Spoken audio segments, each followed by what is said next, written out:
পাত্রী দেখতে এসে যখন ছেলের চাকরি চলে যায়। মা তুমি কতদূর পড়াশোনা করেছো গো? বিএ কমপ্লিট করেছি। শুধুমাত্র বিএ পাস? আমার ছেলে দেখো মাস্টার্স করেছে, মাস্টার্স, এখন সে স্কুলে চাকরি করে। হ্যাঁ মা কি শুরু করেছো তুমি আবার এখানে এসে? চুপ করো না একটু। বাবু বলতে দে না, এমন করছিস কেন? হ্যাঁ তা মা, তুমি ঘরের কাজ বাজ কিছু পারো? হ্যাঁ ঘরের কাজ টুকটাক পারি করতে। আচ্ছা বেশ ভালো, বিয়ের পর কিন্তু আবার বলো না যে সারপ্রাইজ আমি কিছু পারি না। ওরকম সারপ্রাইজের কিন্তু আমাদের দরকার নেই, ঠিক আছে? আর ফোন আসছে রে বাবু বারবার, একটু ধর না। হ্যাঁ ধরছি। আচ্ছা দিদি, যেটা বলছিলাম, বিয়ে তাহলে আমরা ফাইনাল করছি। আপনারা তাহলে একটা মার্সিডিজ দেবেন, আর মেয়ের গা ভর্তি গয়না, আর ছেলের গলার চেন আংটি আর ঘড়ি, আর দেবেন 2 লক্ষ টাকা ক্যাশ, ঠিক আছে?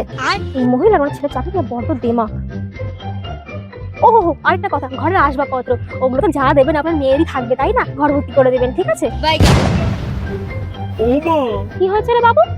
আমার চাকরিটা চলে গেছে। কি? এই যে মাসিমা, আপনারা এবার আসতে পারেন। আমি তো বিয়েটা পাশ করেছি, তাই না? তো আমি এখন ছোট মোটো করে একটা চাকরি জোগাড় করে নিতে পারবো। কিন্তু আপনার তো ছেলের এখন চাকরিটাই চলে গেছে, সে আবার সরকারি চাকরি কবে পাবে তার তো কোনো ঠিক নেই। তো আপনারা এখন আসতে পারেন। দেখেছো তো অন্যকে অপমান করার ফল? এই জন্য তোমায় বলছিলাম একটু চুপ করো, একটু চুপ করো। এই জন্যই বলে কোনো কিছু নেই অতিরিক্ত অহংকার করতে নেই, অহংকার পতনের মূল।